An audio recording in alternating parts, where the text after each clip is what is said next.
podcast, Necessary Knowledge and Nonsense. Thank you guys for always supporting, subscribing, and giving us those views because we need those. So thank you. Impressions are great. Yes, first impression. It's always the last one. So Josh, we were talking in between segments, and you wanted to go in on who exactly? I know who, but everybody needs to know who because it's like really important. Oh, Philando Castile? Yeah.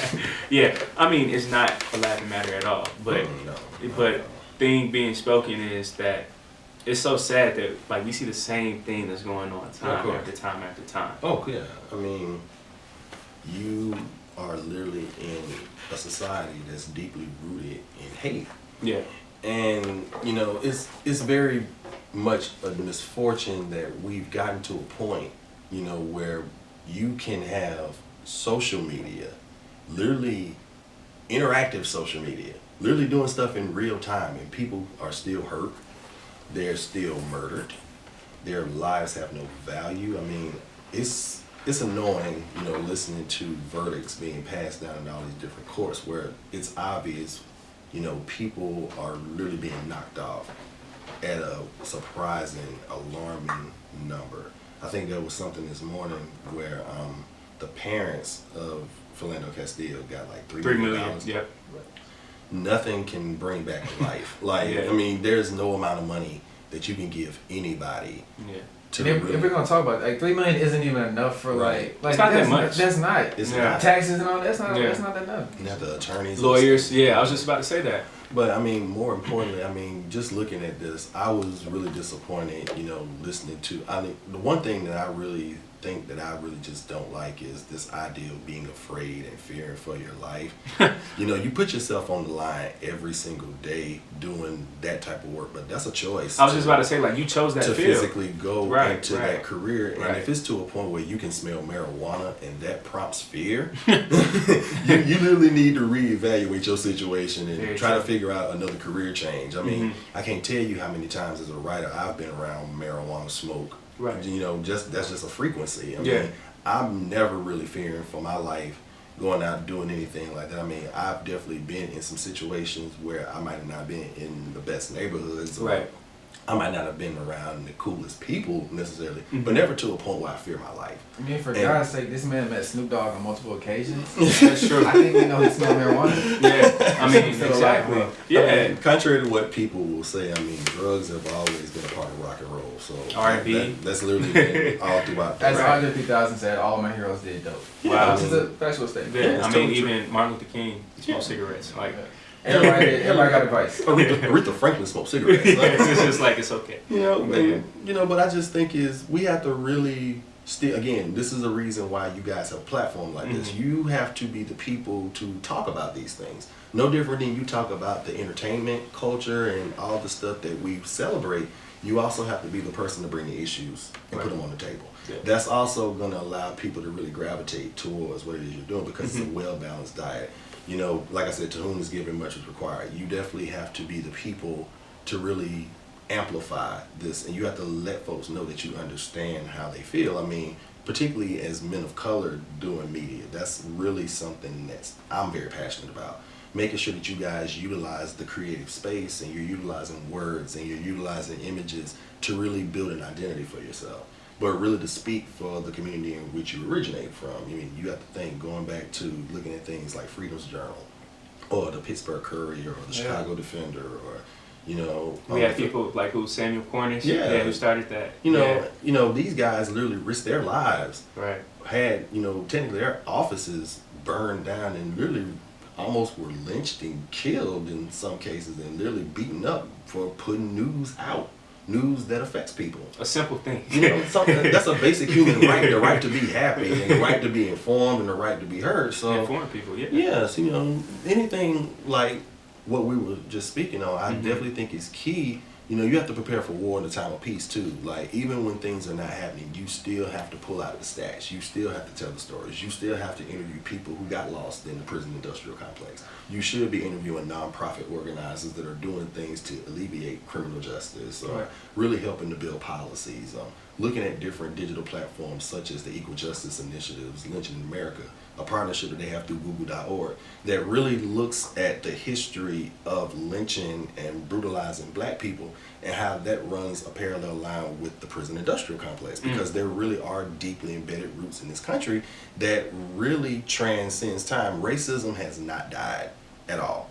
It hasn't died. It's only manifested and it's only evolved. And now that we have the internet and we have all these different identities hiding behind profiles and different screen names and things of that nature, it gives people more space to be as brutal and as hurtful as they're going to be. But again, you guys are privileged in that you have an opportunity to really use this show and use this platform to really bring awareness to it and to constantly be visible faces that look like Mike Brown, that look like Tamir Rice, that look like Philando Castile, that looks like, you know, all these guys that have basically lost their lives doing basically nothing but just being black people. Yeah. You know, so it's up to you to really help to champion that part and to really still be what black press originally set out to do, which was to speak and advocate for our own cause. So in a situation like that, you have to be the people to keep reminding folks of why you're here and why you have to be the person to really share the sentiments of people of color and even men. It looks good for you guys to do this, so I definitely applaud you for that. Thank you. Yeah. JB? Moving on to another recent, death. Prodigy, the rapper from Mobb Deep, passed away. Oh, Albert Johnson. No. Alright, did you see the TMZ article where it alleged that he choked on the egg? Yeah. I thought that was a poor take. No, alright, so he had sickle cell anemia. Tupac famously pointed it out and hit him up. Anyway, so they say he was eating in the hospital bed and choked on the egg, but I feel like it was an alleged thing, so I feel like you should not put that information out. Facts. Without, you know what I'm saying, confirmation. Especially when like Prodigy's image is like a gangster, like like this is one of the hardest dudes in hip hop, and you gonna tell me he choked on the egg? Like, I don't want to know that. Well, it's no different. That's true. Then it's no different in rock and roll when Mama Cass from the Mamas and the Papas passed, and you know anyone that knows the history of rock and roll, you know Mama Cass was a plus size white woman, and they had a lot of big hit records in the '60s and early '70s, but the thing was, one of the things that reported about her was that she choked on a ham sandwich and died. So, you know, it's no different than kind of what you've seen in rock and roll in previous generations. But whether or not he choked on an egg or whatever the case may be, the man was sick. Yeah, right. He was definitely in a lot of pain, and he wrote and rapped extensively on his health. You know, a great deal of the time, you know, You Can Never Feel My Pain. You know, one of those songs that was on his records. You know, he was very visceral and very transparent throughout the course of his rap career, but you know, just going back into what he brought to the table, this is definitely by far one of the most cinematic MCs to ever emerge in the genre. And you know, it's funny to me, I always make jokes whenever, you know, our artists pass. We talk a lot about, you know, songs like Shook Ones, you know, Survival of the Fittest, but the guy had an amazing catalog of music. You know, one of the things I love to point out, I love pointing out soundtrack and compilation songs. One of the best songs you'll ever hear is Street Life, which was on a compilation called America is Dying Slowly, which came in the late 1990s. And that was a compilation that was a fundraiser for the AIDS and HIV awareness and epidemic. Then you also have Sunset Park, which was another phenomenal soundtrack from the 90s. They had a song called Back at You. You know, and you know, it's just, you know, you have to really be able to really pull the full scope of what someone can do. But, you know, that was a huge loss for the culture, and, you know, we just have to really just celebrate his contributions to it. And even though some of you may not know his work or his music, even Kendrick Lamar shouted him out and said he was an inspiration for his first LeBron, So it's like maybe your icons grew up on this dude's music, so you should appreciate that, and maybe even check him out. Yeah, of course. Sure. Yeah, you have to know where you come from and know where you're going, and particularly in hip hop, we don't do enough to celebrate our icons. I mean, you can still go see, you know, certain members of Led Zeppelin and certain members of the Rolling Stones and even certain members of the Beatles. You know, they're still selling multi-millions of dollars of tickets. U2 is still traveling, doing big shows. You know, this year is like the 30th anniversary of the Joshua Tree, their biggest record. And they downloaded music on my phone. I didn't even want it. You know what I'm saying? That free album they did one time, it was just on my phone. I was like, oh. Yeah, so, you know, we have to do a better job in doing that sort of celebration and iconography for our guys, too, because they warrant it and they went through just as much hell to get to where they are. So I think it's just key to kind of remind people, and again, you guys have that task, merge the two worlds together. I mean, obviously, without these guys, you guys couldn't write about the culture. It's the same thing with me. It spawned a lot of careers and a lot of opportunities for us to really tell stories the same way that Jan Winter did for Rolling Stone in the 60s. So it's the same thing. Wow. And speaking of influential people, Steve Harvey recently told one of his callers, to enjoy a nice brown glass of water.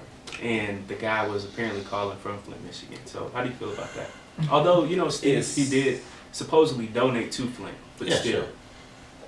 Steve is someone that I was able to interview as well, and Steve is very philanthropic, so that's the part that I'm going to throw out. Was his statement a good choice of words at that point? Probably not. I mean, given the sensitivity in the subject and the fact that I have a lot of friends and colleagues from the Flint, Michigan area, it really is devastating to see things like that happen, but I think we also have to understand too who he is as a person. I mean, he's a comedian, so a great deal of time, a lot of comedians are going to say the uncanny, or they're going to say some things that people are afraid to really convey or clarify before people.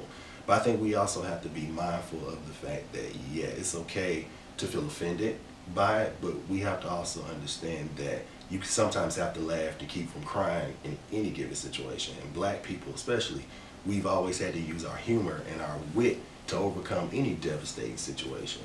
I don't necessarily think certain issues should be made light of, indeed, because this is something that honestly really could have been resolved by their local legislature and people just within the larger community of Michigan. But I still think we have to keep in mind that he's a comic, he's a public figure, he's allowed flaws like anybody else. He's just as human as we are. We've all said some jacked up shit to each other. Yeah. But we also have to understand we have to hold people to a certain standard as well. Celebrity status is never an easy thing to maintain. But we still have to hold people accountable whenever they say stuff out of line or we take things out of context. We have to hold ourselves accountable too. And we also have to remember that saying something out of line does not negate your whole career before that. That's right. Like, he's done plenty to allow some room for some mishaps. Yeah, like I said, humanity is key. You have to remind yourself that these people are normal. They still bleed through their veins. They still put on Hanes underwear every day just like you. They still manage to go eat chicken from churches or wherever it is they go. They still use the bathroom the same way you do. So it's just a matter of just recognizing humanity in some way and not always belittling or even pointing fingers at folks when sometimes our own homes are not even clean or we don't say the coolest things to keep people at safe. So it's just a matter of just doing that. That's it. Yep. Thank you guys. We're about to close out after this. Once again, thank you for always supporting Necessary Knowledge and Nonsense, and we'll catch you right back after this. Absolutely. What's up, good people? Wait. How come you always get to talk first? Yeah, Josh, speaking on that, I was about to ask you, bro, take the reins, because I was going to ask you that. Yeah. Closing out, we had the best episode of all time right here. Wait, Josh, man, Caleb Smith, Professor Daniel, Josh B right here. Thank you. Take it over, Josh. Take it over, Josh. YouTube channel. I want y'all to comment. I need feedback. We need to know what we're doing right, what we're doing wrong, so we can make this the best show possible for y'all. No, Josh. I want to shout out my mom. You know what I'm saying? I want to shout out Jocelyn. I'm playing. He has a girlfriend, so he got. Shout out to Sid. Loving my life though, for real. Any shout outs you got? Too many. I mean, definitely a shout out to Georgia State University's Department of Communication. I mean, very supportive, very good bunch of students, very good team over there. I mean, had I not been there, I wouldn't have met these guys and even be in front of you. I mean, we changed his life. We changed the game. Yeah, so thank you to any editor, any publicist, any artist management, anyone that I've ever worked with over the last 12, 13 years. These guys have really made this journey a very fascinating one for me. And shout out to my students too. I mean, I know I don't always have the best suggestions and you might not necessarily agree with everything that I give you, but I think it's important to definitely take it for what it is and utilize it for what you're going to use it for and really push yourself. So you guys motivate me and you guys expose me to a lot of stuff. So definitely shout out to all my students too, fall and spring semester, and all my technical students that's coming too. You guys are great. Thank you, Professor. Shout out to Ben. Yeah, shout out to Ben Abrams. It makes everything here possible. Shout out to Vincent for being here for no reason whatsoever. Pressing pause and play for us, though, Josh. Thank you, BD. Hey, stand up so everybody can see you, man. Stand up. Yeah. You get a haircut, and you take my earrings out, you can't get a job like that. You know, jeans are cool. No Negroes. Rockstar skinnies, baby. Let them know, Vincent. Let them know. Rockstar skinnies, bro. But yeah, Professor, for all the people, that's trying to reach you out there, where can they find you? Oh, yeah. So you find me on Facebook. You can also find me on LinkedIn, Christopher A. Daniel. There's no S on that, guys. Yeah. And if you want to find me on Twitter, you can definitely find me at Journalistorian. So you can That's the best username ever. Yeah, so just spell, conscious. Yeah, just spell out the word journalist and follow it with ORIAN, and hit me up, shoot me a note. I respond. I'm looking forward to your feedback. So definitely check me out. Let's make some magic happen. Let's make history. Thank you. You can find me at Shamrock Park playing basketball. Yeah, hey, for real though, guys. Like, if you guys love playing basketball or football really just basketball, let us know. We will beat you guys on everything. Me, Josh, and Vincent. I just love tacos, so any place with good tacos, you can definitely find me. Hip hop trivia too, though. Yeah. Hip hop trivia. Oh yeah, shout out to Maurice Garland, Brandon Jacoby Peters, all my guys, curators of hip hop trivia, legendary journalists. Shout out to these girls that walk through there. Yeah, definitely shout out to the homies, man. DJ Do Say the Great, all those guys on Wednesday nights. If you're not doing anything, definitely come to Slice Piedmont every Wednesday. We're what, 5-6 time champions though? Like, we're the team to intelligence is the team to beat. We're like 5-6 time champions. He's like 20 times. So that's it, man. So thank you guys once more. We love you. Subscribe, get the views up, share it with your mom, loved ones, and we got you. Voices out of you. Love. Thank you. Necessary knowledge and nonsense.